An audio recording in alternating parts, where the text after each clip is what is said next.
अमावस्या हमारे जीवन को फलित करने वाली, सुख देने वाली, आनंद देने वाली, हम उसका लाभ अवश्य लें। सोम पुष्प को छोड़ना मती, सोम की अमावस्या को मत छोड़ना। और इतना सुंदर योग, यहाँ तक कि कभी इसका योग बन नहीं पाया। कल सोमती अमावस्या है और सोमती अमावस्या के साथ में पुष्य नक्षत्र भी है, जिसको सोम पुष्प कहते हैं। और इस सोम पुष्प का जो आनंद है, इस सोम पुष्प का जो लाभ है, वह हमारे जीवन को सुख देने वाला है। शिव महापुराण के अंतर्गत या लिंग पुराण के अंतर्गत या नर्मदा पुराण के अंतर्गत, नारद पुराण के अंतर्गत हम जब सोमती का महत्व श्रवण करते हैं, कई बार आपको हमने शिव महापुराण में भी सोमती अमावस्या के महत्व को समझाया है कि सोमती अमावस्या का महत्व क्या है, सोमती अमावस्या का लाभ क्या है, हम शंकर की कैसे आराधना कर सकते हैं, हम शंकर को कैसे प्राप्त कर सकते हैं, शिव को पाने का तरीका क्या है। सोमती साल भर में सोमती अमावस्या 1 या 2 पड़ती है। के अंतर सोमती अमावस्या के दिन पीपल के वृक्ष की फेरी जो लगाई जाती है, वो खाली नहीं लगाई जाती।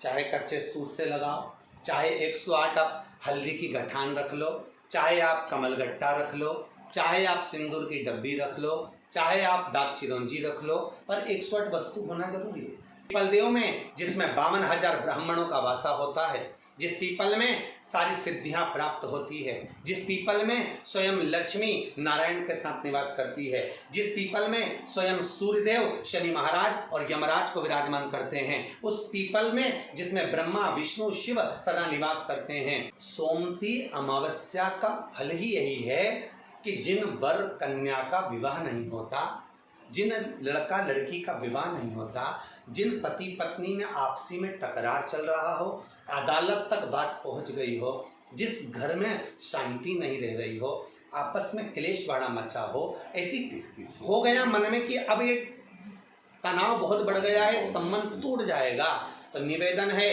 सोमती अमावस्या के दिन आप भी सोमती अमावस्या के दिन पीपल के वृक्ष के नीचे जाकर उस पीपल की पूजन कर कर उस पे कुंकु सिंदूर चंदन समर्पित कर कर कच्चे सूत से 7 परिक्रमा करिए। 7 बने तो 7, वैसे तो 108 लगाओगे तो आपके जीवन में सुखता आएगी। और ये वो सोमती अमावस्या पड़ रही है जिसको सोम पुष्प कहा जा रहा है, पुष्य नक्षत्र पड़ रहा है, जो स्वयं भगवान शंकर के लिए शुभ है। आप 108 फेरी लगाएं, चाहे दाने से लगाएं, चिरौंजी से लगाएं, जिससे भी लगाएं, पीपल की पूजन करें, जल अर्चना करें। इतना निवेदन करता हूं कि आपके घर में अशांति नहीं हो सकती, परिवार में प्रेम जरूर बढ़ेगा।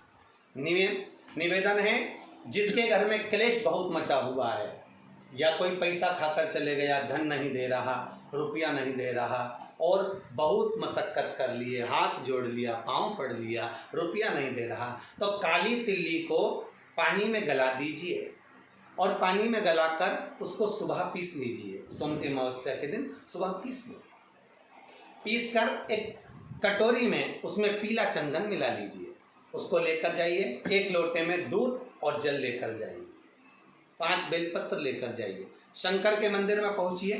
शंकर जी के शिवलिंग को, वो जो तिल आपने पीसी है, उस तिल को आप मिक्सर में मत पीसना, हाथ में कूटी, हाथ से कूटिए या कोई बेलन से या कोई वस्तु से उसको पीसिए और पीस कर उसका उपटन तैयार करिए, उसमें चंदन मिलाकर शंकर के शिवलिंग को समर्पित करिए, शंकर के शिवलिंग को लगाइए। केवल शिवलिंग को ही नहीं, भगवान शंकर की संपूर्ण जलाधारी पर, जहां शंकर भगवान की बेटी अशोक सुंदरी है, कार्तिकेय जी हैं, गणेश जी हैं, उस पूरे जलाधारी में जहां पार्वती मैया भी विराजमान है, पूरी जलाधारी को समर्पित करिए। समर्पित कर कर त्रिपुंड लगाइए, अपनी 3 उंगलियां उसी चंदन पर फेर दीजिए, फेर कर अपनी कामना कर कर बेलपत्र चढ़ा दीजिए। 5 या 7 बेलपत्र आपके भाव से आप शिव को समर्पित कर दीजिए। समर्पित कर कर हाथ में कलश लेकर, दूध और जल मिला हुआ पात्र लेकर शंकर को समर्पित करिए और बाबा भोलेनाथ से विनती करिए कि जिस व्यक्ति ने हमारा धन खाया है, जिस व्यक्ति ने पैसा रख लिया या कोई लेकर चले गया या कोई ऐसा काम हो गया कि वो धन आ ही नहीं रहा है, बहुत तकलीफ में है, तो बाबा से विनती करो मुझे पूरी उम्मीद है कि सोमती अमावस्या इस बार आप जो कर रहे हैं, अगली सोमती अमावस्या जब आएगी, इतनी प्रसन्न चित्त में आप ये पूजन करेंगे, वापिस करेंगे और पूरे परिवार समेत करेंगे। जब आपका धन आ जाएगा, वैभव हो जाएगा, तो आप वापिस उसको धारण करेंगे। फिर नहीं, और लिख के रखना, अगली सोमती को फिर करना, जब सोमती अमावस्या पड़े फिर उसको करिएगा, आपको फल अधिक मिलेगा। मेरा निवेदन, जिन कन्या और वर के विवाह नहीं हो रहे, वो सोमती अमावस्या के दिन जाकर बाबा पीपल के पेड़ की फेरी अवश्य दें। 108 नहीं बने 7 अवश्य दें। पूजन कर कर, दिया लगाकर, घी का दीप प्रज्वलित कर कर बड़े आनंद में पीपल देव का पूजन करें। और निवेदन, जिस व्यक्ति को रोग बहुत हो, चाहे शुगर हो, बीपी हो, या घुटने में दर्द हो, कमर में दर्द हो, या बहुत कष्ट का जीवन निकल रहा हो, यहाँ तक कैंसर जैसी भी बीमारी यदि आपको है, तो ये सोम पुष्प को छोड़ना मत ही। श्रावण के महीने में पड़ने वाली सोमती अमावस्या को मत छोड़ना। निवेदन है, आप एक पात्र जल जिसमें पीला चंदन, पात्र के जल में एक कलश में जल लीजिएगा, उसमें पीला चंदन घोल लीजिए। पीला चंदन घोलकर उसमें थोड़ी सी काली मिर्ची पीस कर मिला लीजिए। काली मिर्ची को पीस कर डाल दीजिए और उसमें 7 बेलपत्र उसके अंदर डाल दीजिए। 7 बेलपत्र के साथ में 7 वृक्ष के पत्ते, कोई भी वृक्ष जो आपके पास में हो, 7 वृक्ष के पत्ते उस कलश में डाल दीजिए।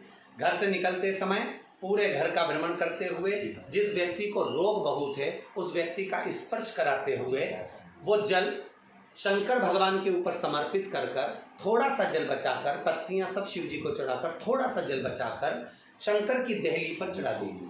शंकर की चौखट पर, भगवान शंकर के शिवलिंग की चौखट पर समर्पित करें। शिवलिंग की चौखट पर समर्पित कर कर उसी जल जो आपने देहली पर चढ़ाया है, उसी जल का भाग थोड़ा सा कटोरी में 1 चम्मच के बराबर लेकर आइए। जो व्यक्ति बीमार है उसके शरीर पर उसको छींटा दीजिए। 3 बार छींटा देना है, सुबह, दोपहर और शाम। उसके बाद में बाबा विश्वनाथ से प्रार्थना करिए। शाम के समय घर के बाहर एक घी का दिया अवश्य लगाइए। मुझे पूर्ण उम्मीद है सोमती अमावस्या की रोग मुक्त करेगी, अधिक फल आपको प्रदान करेगी, सुख का अनुभव कराएगी, आपके जीवन का कल्याण करेगी। और निवेदन, सोमती अमावस्या हमारे जीवन को फलित करने वाली, सुख देने वाली, आनंद देने वाली, हम उसका लाभ अवश्य लें। जो बच्चे पढ़ने में कमजोर है या कोई विद्या के लिए किसी एग्जाम में बैठ रहे हैं, गवर्नमेंट के एग्जाम में बैठ रहे हैं और बच्चे उस एग्जाम में पास नहीं हो पा रहे हैं या निकल नहीं पा रहे हैं, या कोई टीचिंग के लिए, बैंकिंग के लिए आप अप्लाई कर रहे हो, नहीं हो रहा है, निवेदन है, सोमती अमावस्या कल पड़ रही है, 2 स्वस्तिक आपको बनाना है। कितने स्वस्तिक बनाना है? 2 स्वस्तिक। एक स्वस्तिक कुंकू का पीपल के पेड़ पर बनाना है आपको। पीपल के पेड़ पर बनाने के बाद में जमीन पर, भूमि पर एक घी का दिया लगाना है। दूसरा स्वस्तिक शंकर के मंदिर की चौखट पर आपको बनाना है, किसी भी एक साइड में, चाहे राइट में बना लें चाहे लेफ्ट में बना लें। शंकर के मंदिर पर जो स्वस्तिक बनाओगे वो पहले पीपल के वृक्ष के बनाना है। पीपल के वृक्ष के बनाने के बाद में शंकर के मंदिर में शाम के समय आप जाकर स्वस्तिक बना सकते हैं। दोपहर से लेकर शाम तक कभी भी स्वस्तिक बनाएं और एक घी का दिया वहां रखता है। बस इतना याद रखना, पीपल के पेड़ के नीचे जो स्वस्तिक बनाओगे वहां जो घी का दिया लगेगा उसमें गोल बत्ती लगेगी, फूल बत्ती लगेगी।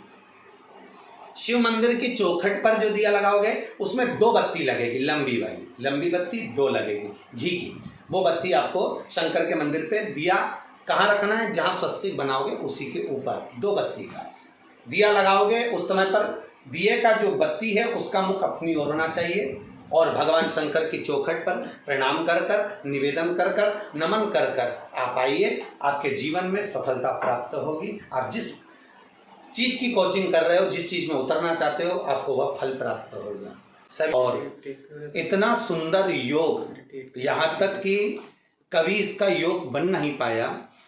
कल सोमती अमावस्या है और सोमती अमावस्या के साथ में पुष्य नक्षत्र भी है जिसको सोम पुष्प कहते हैं। और इस सोम पुष्प का जो आनंद है, इस सोम पुष्प का जो लाभ है, वह हमारे जीवन को सुख देने वाला है।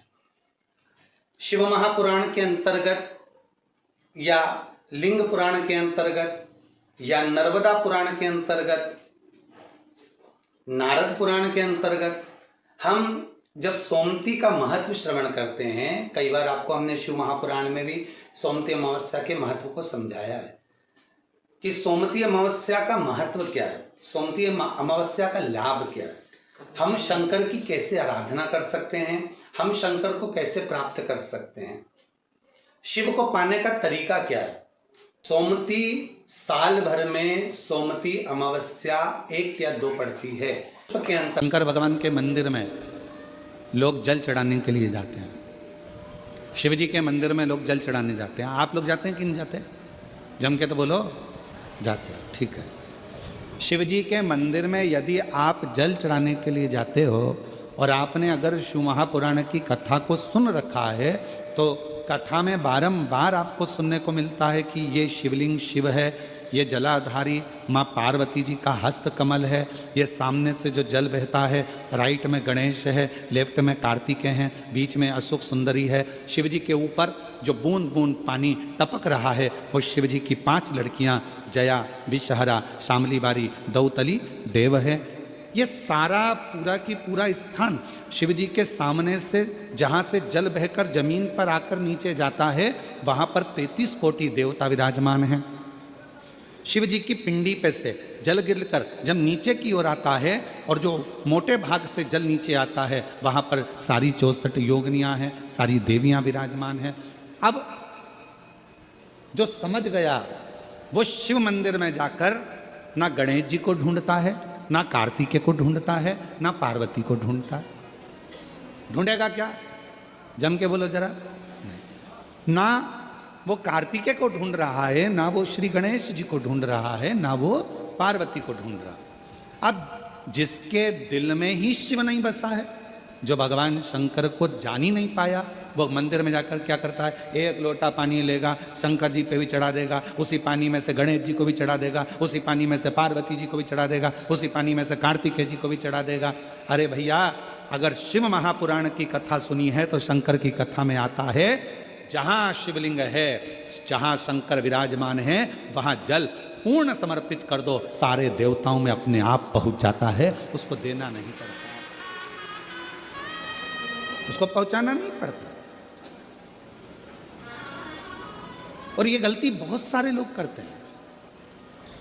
आप लोगों से निवेदन है, शिव जी के मंदिर में अगर जल चढ़ाने जाना है आपको तो पार्वती मैया को अलग से जल नहीं चढ़ाना, कार्तिकेय जी को अलग से जल नहीं चढ़ाना, गणेश जी को अलग से जल नहीं चढ़ाना।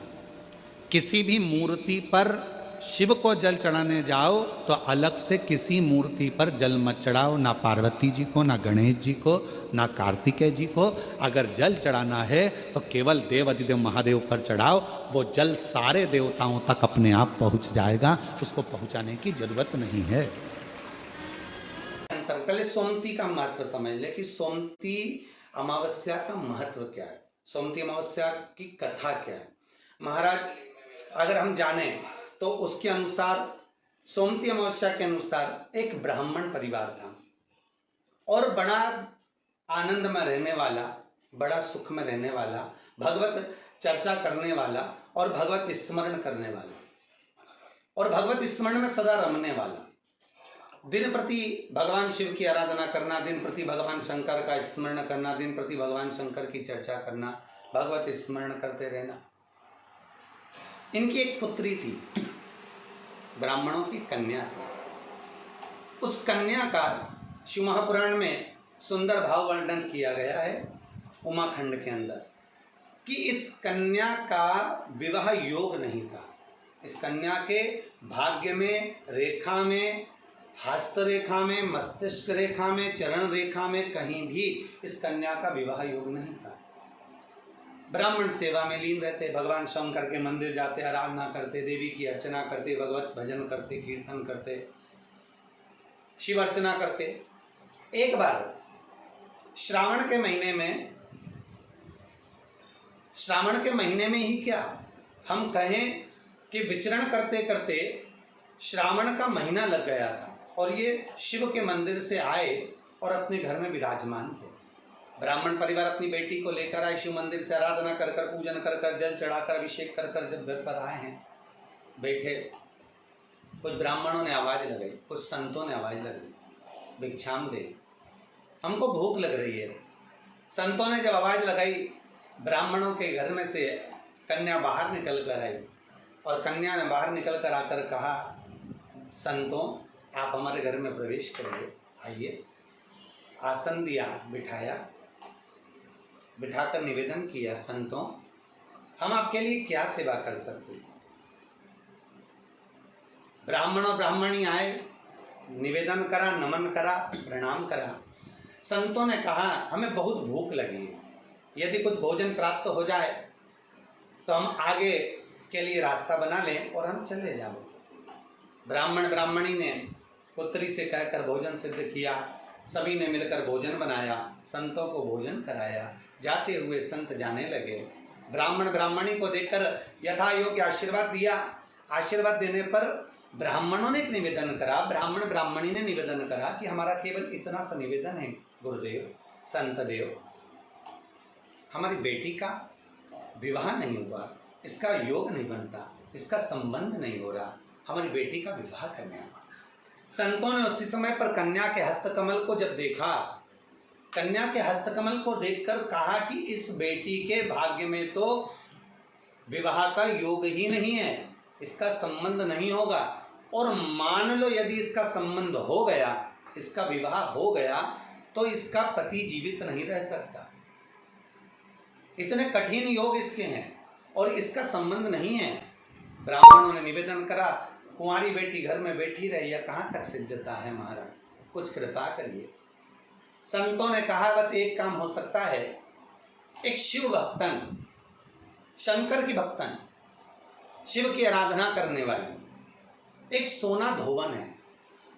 वो सोना धोवन जो जिसका नाम है सोना और धोबी का काम करती है, कपड़े धोने के लिए जाती है, वस्त्र आदि धोती है और भगवान शंकर का भजन करती है। नित्य प्रति का नियम है उसका, शिव मंदिर में जाना, शंकर की आराधना करना, शंकर को जल चढ़ाना, समर्पित कर कर शिव मंदिर में पोछा लगाना, झाड़ू लगाना, बुआरी लगाना और शिव मंदिर को सुगंधित पुष्पों से सजा देना, सोना धोवन का एक नियम था। पूरे परिवार में शिव चर्चा करती थी, भगवान की आराधना में डूबी रहती थी सोना धोवन। संतों ने कहा यदि ये आपकी बेटी, आप ब्राह्मण तो हैं, ब्राह्मण कुल में जन्म लिया है आपने, पर आपकी बेटी जो शिव का भक्त है, सोना धोवन जो शिव की आराधना करने वाली है, हमारे यहाँ कितना सुंदर कहा कि दासों के भी दास यदि हम बन जाए, हम दासों के भी अगर दास बन गए, हम भगवान शंकर की सेवा करने वाले की ही केवल सेवा कर लिए, कितनी प्रसन्नता होती है जब सुनते हैं कि केदारनाथ लोग जाते हैं, अमरनाथ लोग जाते हैं, श्रावण के महीने में लोग अमरनाथ की यात्रा करने जाते हैं, तो कई लोग कहते हैं कि गुरुदेव हम जब अमरनाथ की यात्रा कर कर आए तो हमने देखा कि वहाँ बहुत भंडारे चल रहे हैं, लंगर चल रहे हैं, लोग नए नए पकवान अमरनाथ आने वाले यात्रियों को खिला रहे हैं, खूब सुंदर व्यवस्थाएं दी जाती है। तो यहाँ तो शास्त्र कह रहा है कि शंकर के दरवाजे की चौखट पर भी यदि कोई सेवा कर रहा है, बुआरी काट रहा है, कोई शिव के मंदिर की आराधना कर रहा है, यदि हमने उसकी भी सेवा कर दी और वो निस्वार्थ भाव से सेवा कर रहा है और उसकी भी यदि हमने सेवा कर दी तो शंकर प्रसन्न हो जाते हैं। तो संत कह रहे हैं अगर आप ब्राह्मण की पत्नी से कहा कि अगर आपकी पुत्री ये ब्राह्मण कन्या सोना धोवन के यहाँ जाकर अगर सोना धोवन की थोड़ी सी सेवा कर ले, मात्र 7 दिवस तक सेवा कर ले, तो इस कन्या का भाग्य बदल जाएगा। अब सोना धोवन तो सत्संग में लगी रहती, भजन में लगी रहती, शिवाराधना में लगी रहती, नमः शिवाय ओम कहती रहती, उसका नियम नमः शिवाय ओम का स्मरण नित्य प्रति करती, श्री शिवाय नमस्तुभ्यम का जाप करती, शंकर के भजन में डूबी रहती। कन्या को मालूम पड़ा, माता पिता ने कहा बेटा सोना धोवन है, ब्राह्मण कुल में तुम्हारा जन्म हुआ है, तुम जाकर सेवा करो, हम भी कहते हैं, मना नहीं है, पर जगत क्या कहेगा। बेटी कहती है माँ यदि संत के मुख से निकली हुई वाणी सिद्ध होती है तो मुझे सेवा करने में क्या दिक्कत है, मैं सेवा करने को तैयार हूं। अब बेटी प्रातः में जल्दी उठ जाती और ब्राह्मण कन्या उठकर तुरंत सोना धोवन के घर पहुंच जाती। सोना धोवन की एक बहू और बेटा थे। सोना धोवन का पति था घर में। ये सब उठे उससे पहले ये घर में प्रवेश कर कर झाड़ू लगाकर, पोछा लगाकर, वस्त्र आदि धोकर और ब्राह्मण कन्या पूरे घर की बुआरी कर कर, दीप प्रज्वलित कर कर, सोना धोवन के दरवाजे पर दीप लगाकर और आ जाती। अब सोना धोवन 4 दिन 3 दिन निकले और 3-4 दिन निकलने पर बहू से कहा, बेटा तो इतनी जल्दी जग जाती है, सारी सेवा करके पूरे घर का सफाई कर देती है, मुझे मौका ही नहीं देती आजकल। बहू बोली, माँ मुझे तो लगा कि आप सुबह जल्दी उठते होगे। तो माँ को लगा कि बहू उठती है, बहू को लगा कि सास उठती है। दोनों ने विचार करा कि फिर अपने घर में आकर इतनी सेवा कर कर, झाड़ू आदि बुआरी आदि कौन कर कर जा रहा, देखे तो सही। कौन कलश भर कर जाता है जल का शंकर जी के लिए, कौन फूल रख कर जाता है शिव जी के लिए, कौन बेलपत्र रख कर जाता है शिव जी के लिए, कौन इतनी सामग्री जुटा कर जाता है शंकर जी के लिए, कौन चंदन घिस कर जाता है शिव जी के लिए, मुझे देखना है। अब बहू और सास एक बार दोनों ने उठकर प्रातः में जल्दी देखा, ब्राह्मण कन्या सुबह आई, बुआरी झाड़ू लगा रही थी, चंदन आदि घिस रही थी और सोना धोवन ने उसको देख लिया। देखकर उसके चरणों में गिर गई। सोना धोवन उस ब्राह्मण कन्या के चरण में गिरी, प्रणाम किया, नमन किया। बेटा आप ब्राह्मण कुल की बेटी हो, आप मेरे घर में बुआरी काट रही हो, मुझे दोष लगेगा, आप ये क्या कर रही हो, आपसे निवेदन है आप ऐसा ना करिए, मुझे दोष लगेगा, मैं शिव की आराधना करती हूँ। कन्या ने हाथ जोड़कर निवेदन करा सोना धोवन से, माता जी मेरे हस्त कमल में, मेरे भाग्य में पति का सुख नहीं है, मेरे भाग्य में विवाह नहीं है, पर मुझे संत ने कहा है यदि शिव भक्तन सोना धोवन के अगर केवल सेवा ही मिल गई तो उससे तुम्हारा भाग्य खुल जाएगा, उससे तुम्हारे हस्त कमल में विवाह योग आ जाएगा। आप कृपा करिए, मेरे पिताजी ने जो वर ढूंढा है उससे मेरे पिताजी विवाह करना चाहते हैं, पर मेरे भाग्य में लिखा है कि विवाह के बाद भी मेरा सौभाग्य समाप्त हो जाएगा, आप कुछ कृपा करेंगी? क्यों नहीं, अगर मेरे द्वारा आपका हित होता है तो हित करने में क्या दिक्कत है, अपने माध्यम से अगर किसी का भला हो रहा है जरूर हो। सोना धोवन ने कहा आपके विवाह में मैं पहुंचूंगी और अपना सौभाग्य आपको प्रदान करूंगी। संत ने कहा था मां कि सोना धोवन के मस्तक का सिंदूर यदि तेरे मस्तक पर आ जाएगा तो तेरा बाल भी बांका नहीं होगा। मां ऐसी कृपा करिए, मेरा सौभाग्य बना दीजिए। जिस दिन कन्या का विवाह था उसके प्रथम में वर कन्या की मांग में सिंदूर भरे, उससे पहले सोना धोवन पहुंच गई। जैसे ही सोना धोवन ने अपनी मांग का सिंदूर निकालकर जैसे ही उसी पल कन्या के मस्तक पर दिया, कन्या के मस्तक पर देते ही सोना धोवन का जो पति था एक जगह पर बैठा हुआ था, उसका पति के प्राण निकल गए, क्योंकि सोना धोवन को लग गया था। सोना धोवन ने जाते जाते अपनी बहू से कह दिया था ससुर का ध्यान रखना। प्राण निकलते से ही जैसे ही मांग में सिंदूर दिया, सोना धोवन का मांग का सिंदूर जैसे ही हटा, हटते से ही सोना धोवन को ज्ञात हो गया कि आज मुझे लगता है कि मेरा पति नहीं रहा। नैनों से नीर बहा। सोमती अमावस्या का दिन था, जिस दिन उस ब्राह्मण की कन्या का विवाह हुआ था। धोवन सिंदूर देकर आ रही थी। धोवन का नियम था शिव की आराधना कर कर सोमती की फेरी लगाती थी। आज वही सोमती अमावस्या पड़ गई, और सोमती अमावस्या पड़ी तो जब घर से चली तो हाथ में कोई वस्तु नहीं थी। सोना धोवन के हाथ में कुछ भी नहीं था। पीपल के वृक्ष को देखा, सोमती अमावस्या है और मेरा नियम है मैं सोमती अमावस्या को 108 फेरी देती हूं अखंड सौभाग्य के लिए। लगा उधर पति तो चला गया था। सोना धोवन ने एक ईंट पड़ी हुई थी, ईंट के 108 टुकड़े कर लिए, और ईंट के 108 टुकड़े कर कर सोना धोवन ने पीपल के वृक्ष के नीचे पहुंचकर पीपल देव में, जिसमें 52,000 ऐसी पीपल की जब फेरी लगाना सोना धोवन ने चालू करी तो महाराज शिव महापुराण की कथा कहती है, सुंदर नर्मदा पुराण की कथा कहती है, 108 ईंट की खोड़ से, ईंट के टुकड़े से जब सोना धोवन की फेरी पूर्ण हुई, जैसी पूर्ण होती है सोना धोवन अपना पल्लू पसार के प्रणाम जैसी करती है, पीपल के वृक्ष पर जो सिंदूर लगा था, सोना धोबन ने जैसे अपनी मांग में भरा, वैसे उसका पति वापस जीवित हो गया, वापस जीवित हो गया।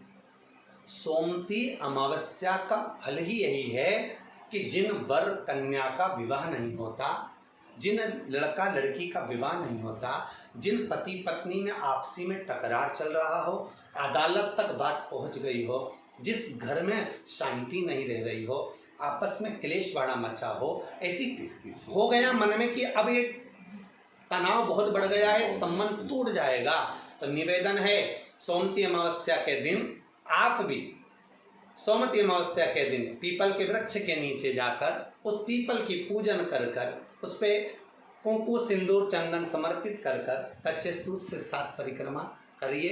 7 बने तो 7, वैसे तो 108 लगाओगे तो आपके जीवन में सुखता आएगी। और ये वो सोमती अमावस्या पड़ रही है जिसको सोम पुष्प कहा जा रहा है, पुष्य नक्षत्र पड़ रहा है। प्रत्येक अमावस्या के दिन अगर आप शिव जी को एक कटोरी में पंचामृत बनाकर ले जाते हैं, दूध दही शहद घी शक्कर ये सब मिलाकर यदि आप लेकर जाते हैं और ले जाकर भगवान शंकर के सामने समर्पित करते हैं, एक बेलपत्री अशोक सुंदरी, अभी तक आपने जो बेलपत्री चढ़ाई है अशोक सुंदरी के ऊपर, डंडी का मुख जहां से पानी बहता है उस ओर रखा जाता है। पर जब हमें ऐसा लग रहा है कि हमारे पितृ भूखे हैं या हमारे पूर्वज प्यासे हैं या उनको भाग नहीं मिल रहा, इसलिए मेरा कोई काम नहीं हो रहा, इसलिए शिव राजी नहीं हो रहा है, तो ये बेलपत्री के भाग को बदल दिया जाता है। ये बेलपत्री अशोक सुंदरी की जगह पर जब चढ़ाया जाता है तो ये पत्ती का जो भाग है जहां से पानी बहता है उस ओर रखा जाता है और ये डंडी का भाग शिवलिंग की ओर रखा जाता है। और यहीं पर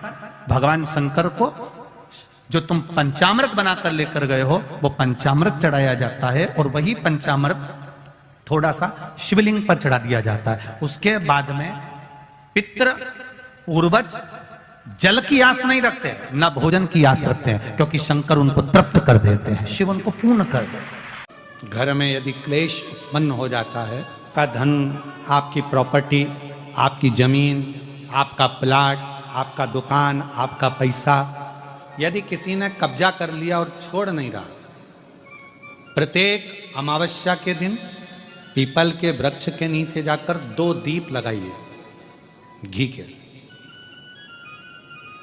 दोनों दीप के सामने एक हल्दी का चावल, एक कुंकू का चावल का दाना रख दीजिए और स्वधा स्वधा स्वधा स्वधा 3 बार कह दो और स्मरण करो, हे हमारे कुलदेव, पितृदेव, शिवदेव, महादेव, कृपा कर कर जमीन है, मेरा जो धन है, मेरी जो प्रॉपर्टी है, मेरा पैसा लोगों ने हथिया लिया, देते नहीं। गोत्र बोलकर स्मरण कर कर बाबा मेरा धन मुझे वापिस ला कर दो। अमावस्या पर करो, फिर अगली अमावस्या करो, ऐसे 2-4 अमावस्या करोगे, जिसने ले रखा है वो खुद सोचेगा कि मुझे क्या हुआ कि मुझे